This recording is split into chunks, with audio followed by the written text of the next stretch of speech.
Hello everyone, welcome back to my channel. Today we'll be learning another RTC from the poem The Prelude by William Wordsworth. So these lines are present in page 91 in your IGNOU MEG 1 British Poetry Volume 2 book. You can find these lines over there. So let's get into it. While on the perilous ridge I hung alone, with what strange utterance did the loud dry wind blow through my ear? The sky seemed not a sky of earth, and with what motion moved the clouds? So these lines are taken from the book 1 of the Prelude by William Wordsworth. The passage describes one of Wordsworth's childhood adventures in the mountains. While climbing dangerous cliffs in search of bird's nest, the poet experiences a moment of fear and awe before the overwhelming power of nature. The extract reflects an important romantic theme: nature as a mysterious and sublime force capable of deeply affecting the human mind and imagination. So, like we learned earlier, Wordsworth had a deep connection with nature, and in this poem, the Prelude, he's specifically talking about the overwhelming power of nature. So once what happened was he went to, he had a knack for stealing birds' nests when he was a little kid. So once he went climbing in dangerous cliffs in search of birds' nest. So this is the situation which is explained in these 4 lines, okay?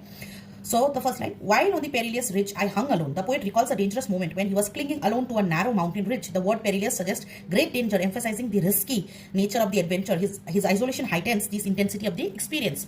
So what it's saying is that once he went for collecting the bird's nest, and he went into a dangerous mountain ridge. So he's emphasizing the risky nature of the danger.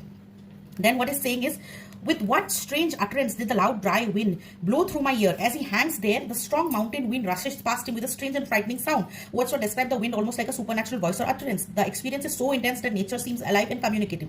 So he says that when he climbed that perilous ridge, he found that the wind was almost like a supernatural voice. The wind was like uttering in his ears, that he was very scared from this experience. Then the next line is, the sky seemed not a sky of earth.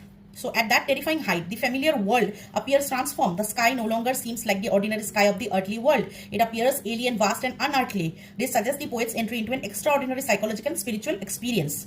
And with that, with what motion moved the clouds? The movement of the clouds appears mysterious and overwhelming to the young poet. The unusual motion intensifies the sublime atmosphere and reflects his disturbed emotional state. He says that the clouds which appear very mysterious and overwhelming. So this unusual motion intensifies his atmosphere and reflects his disturbed emotional state. After this, you'll write a critical comment. In critical comment, you can mention that nature is a living force, then it was a sublime experience, and this has psychological depth. The external landscape reflects the inner emotional condition of the poet. And childhood and imagination, Wordsworth often shows how childhood encounters with natural shape the growth of the mind and imagination. In the end, you can give a simple conclusion wherein you can write that Wordsworth vividly portrays a moment of danger and awe during childhood adventure in the mountains. The terrifying power of nature leaves a deep impression on his imagination and contributes to his spiritual growth. The extract beautifully illustrates the romantic idea of the sublime, where nature becomes both majestic, mysterious, capable